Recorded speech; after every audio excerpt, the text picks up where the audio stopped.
Bismillahirrahmanirrahim. Assalamu alaikum, dear students. How are you? Hope you're all fine. I'm Sadaf Ishfaq from Department of Physics. Today I am going to deliver lecture 21, chapter 12, its current electricity. Previously we have discussed in detail thermocouples, variation in the thermoelectric EMF with temperature, resistance thermometers, and Kirchhoff's law, that is KCL. After listening to today's lecture, you would be able to understand Kirchhoff voltage law and you can easily analyze numerical problems. Now we come to Kirchhoff voltage law, which is also known as KVL. This law refers to the EMF and voltage drops in a closed circuit or closed loop and may be stated as under. In any closed electrical circuit, the algebraic sum of all the electromotive force, that is EMF, and voltage drops in resistors is equal to 0. This is the statement of KVL rule. Always remember, girls, whenever we deal with the rules, with the theorems, with the principles, first of all, we must start with the statement. And this is the statement of Kirchhoff's voltage law, that is KVL rule. It may be read as algebraic sum of EMF plus algebraic sum of voltage drops, that is equal to 0. This is the statement. The validity of Kirchhoff's voltage law can be easily established by referring to the closed loop A, B, C, D, A. Okay, you can see here the closed loop in the circuit diagram. In the circuit diagram, that is A, B, C, D, A. This is a closed loop. Starting from any point, say A, in this closed circuit and go back to the same point, that is A. After going around the circuit, then there is no increase or decrease in potential. What does it mean? While dealing with a closed path, that is a closed loop, that is a circuit diagram, then if we start from A, passing through EMF epsilon 1, then R1, then epsilon 2, C point, R2, D, and back to A. In doing so, we face 2 voltage drops and 2 EMFs. So, in the end, what we say, there is no change in the potential. Just in the same way, if you remember, while dealing with gravitational potential, what we say, that work done along a closed path is equal to 0. Just in the same way, in an electric field, the energy, the work done along a closed path, that is along a loop, is equal to 0. What does it mean? There is no change in the potential. Consider circuit shown in the figure. The following convention is adopted to solve the circuit. So when we consider the same figure, that is A, B, C, D, A loop having 2 batteries, 2 resistors R1 and R2, then you can see the arrowhead. The arrowhead shows direction. This is the arrowhead, and what it shows the direction of the current A. When it enters from negative, that is the lower potential, to higher potential. So there would be a there would be a rise in EMF, and rise in EMF is always taken as negative. All right. So what happens after this? We reach R1. R1 is a resistor, and what happens when charges pass through the resistor? Then there is a drop.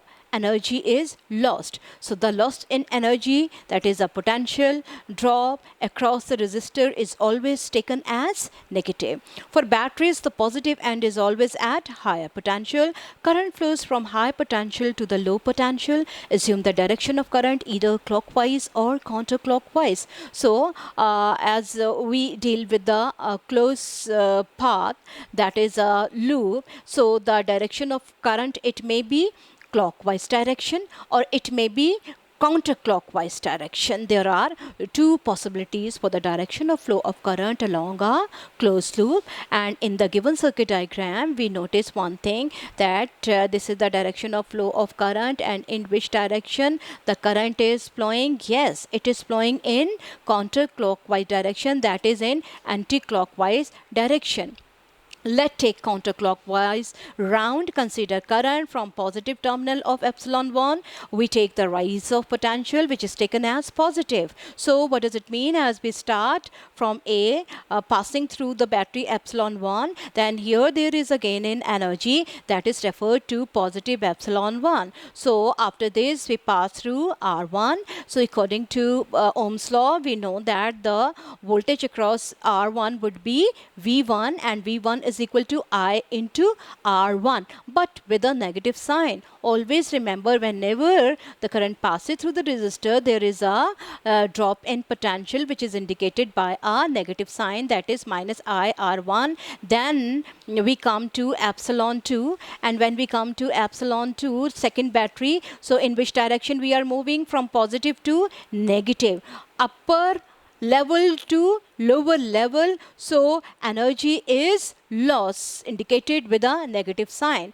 So overall, when we come to point C and then R2 again, R2, that is the resistor 2, and according to Ohm's law, V2 is equal to I into R2. So there is again a drop in potential when passing through R2 and coming back to A. So in moving A to A, following voltage changes and EMF changes take place, and it could be indicated by the statement of Kirchhoff voltage law. So applying KVL rule, KVL law, what happens? We write down this equation: epsilon 1 minus IR1 minus epsilon 2 minus IR2 is equal to 0. Simplifying this, epsilon 1 minus epsilon 2, shift these two, IR1, IR2 on the other side. What comes here? IR1 plus IR2, as R1 and R2 are connected in series, so their equivalent resistance would be R. So overall, what we can write down here, epsilon 1 plus minus epsilon 2, that may be written as sigma epsilon is equal to sigma IR1. As we all know, sigma stands for sign of summation. Okay, we can state it in another way, that is the sum of all the EMF epsilon in a closed loop in a circuit is equal to the sum of all the IR voltage drops in that loop. KVL is in fact a statement of the law of conservation of energy. How? We notice that current when a current flows, then energy is gained, then energy is lost. What about the overall changes? Overall changes are constant. That is all according to law of conservation of energy, that along the closed loop there is no change in the energy.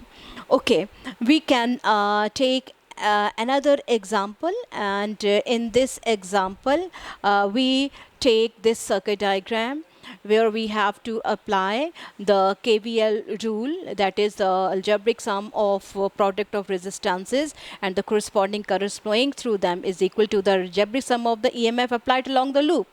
Kirchhoff's second rule is based on the conservation of energy. Consider a loop ABCDA formed using resistors R1, R2, R3, R4 and batteries of EMF epsilon 1 and epsilon 2. 4 resistors R1, R2, R3, R4. The electric potential at any point in a steady circuit does not change with time. If VA is the electric potential at A, then on measuring the electric potential at various points in the closed path ABCDA and coming back to A, the algebraic sum of all the changes, voltage changes, is same. If VA is electric potential, then coming back to VA, no change in potential. So this singular value of the electric potential is based on the law of conservation of energy. starting from A, this point. As we move in a clockwise direction, you can see here in which direction we are now moving. In this example, we are moving in clockwise direction. The electric potential, how it changes, we will discuss. This is because current flows from A to B, which means that the end A of the resistor R1 is at a higher potential. The potential increases by epsilon 1 as we move from negative terminal to positive terminal of battery. So epsilon 1 would be positive, as I told you that lower to higher, it is taken as positive.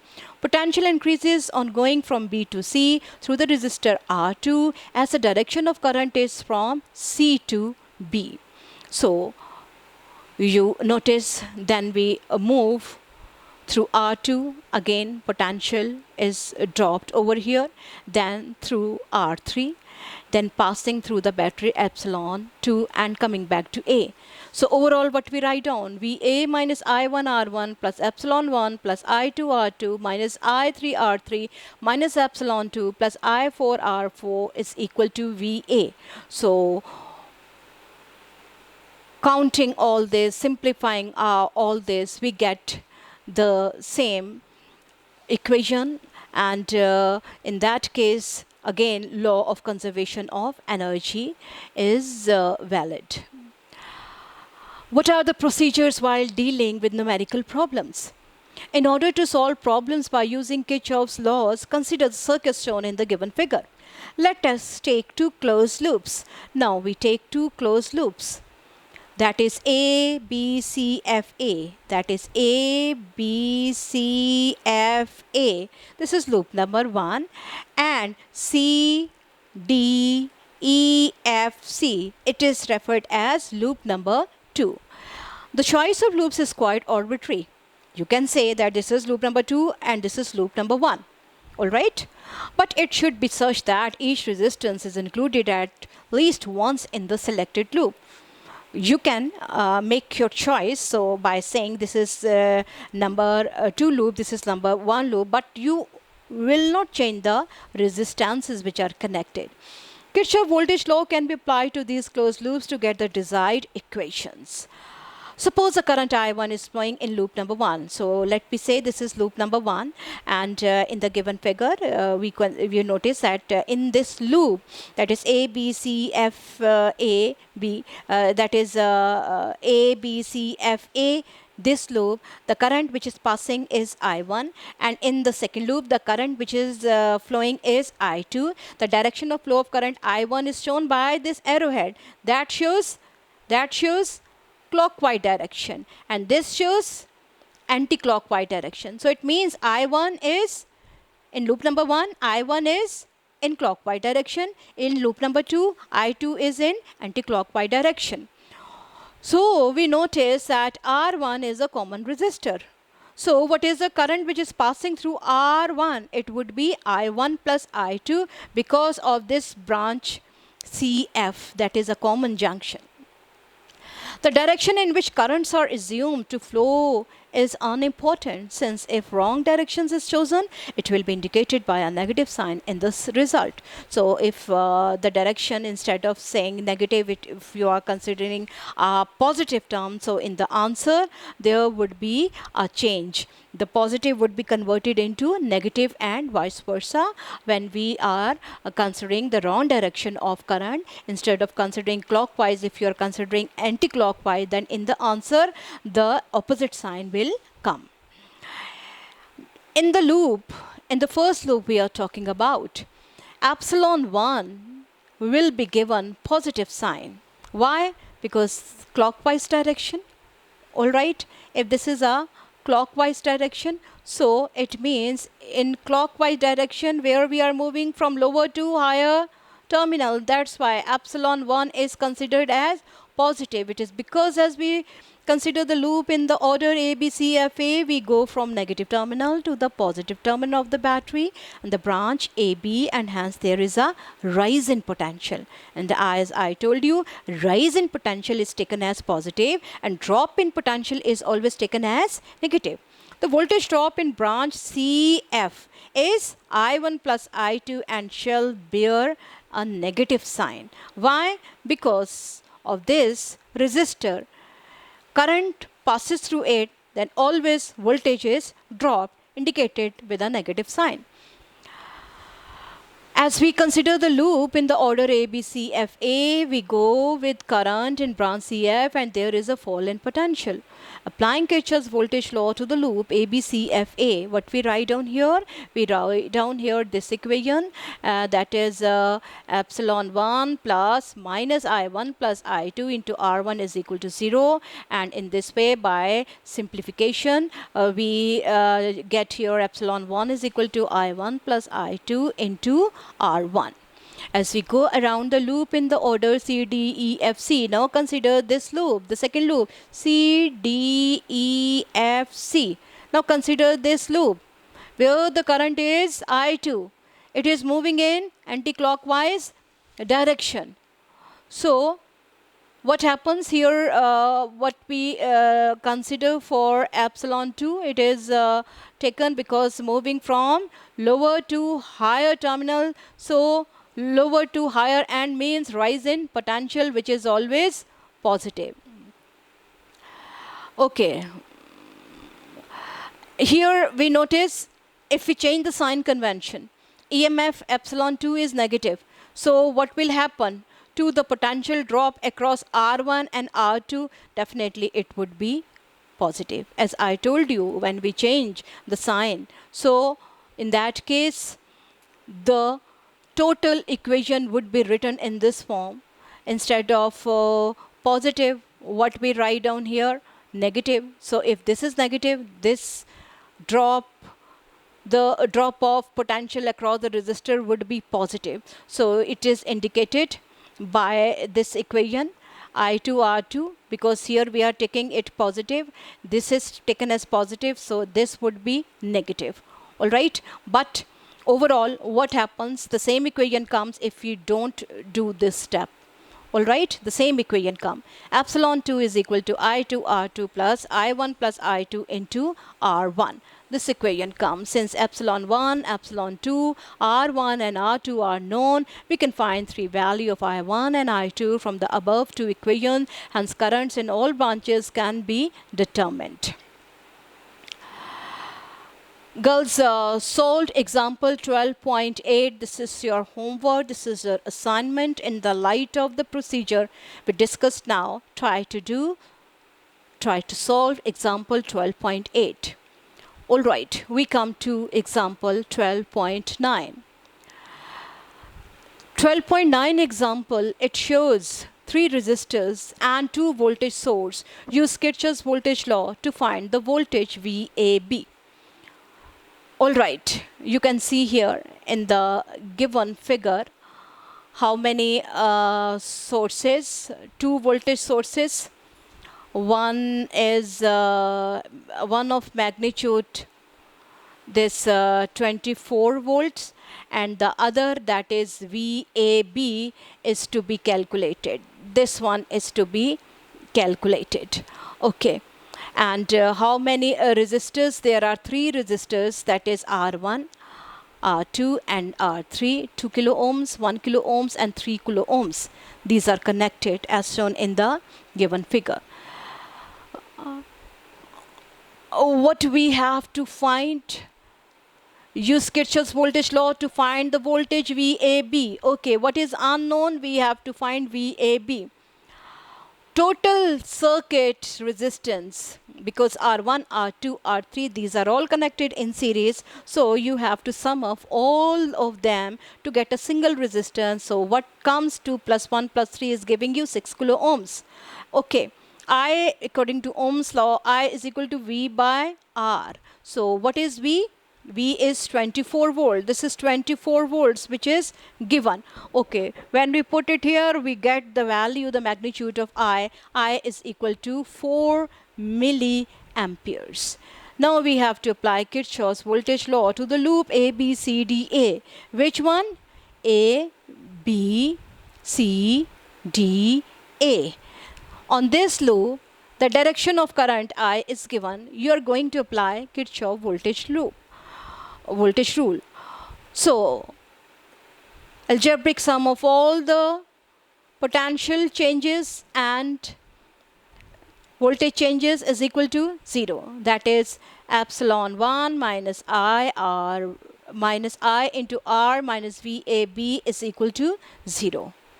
So we have to find VAB, put all the values of the known quantities, epsilon 1, 24. I, we have calculated 4 milliampere, put it here. R, that is I into R, which R, that is 2 kilo ohms.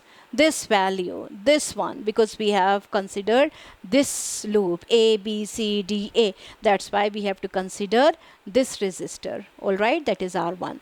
Okay, into 2 kilo ohms minus VAB is equal to 0. By rearranging what we get, VAB is equal to 24 minus 8, which is equal to 16 volts. This is the answer. What quantum physics teaches us is that everything we thought was physical is not physical. Thank you.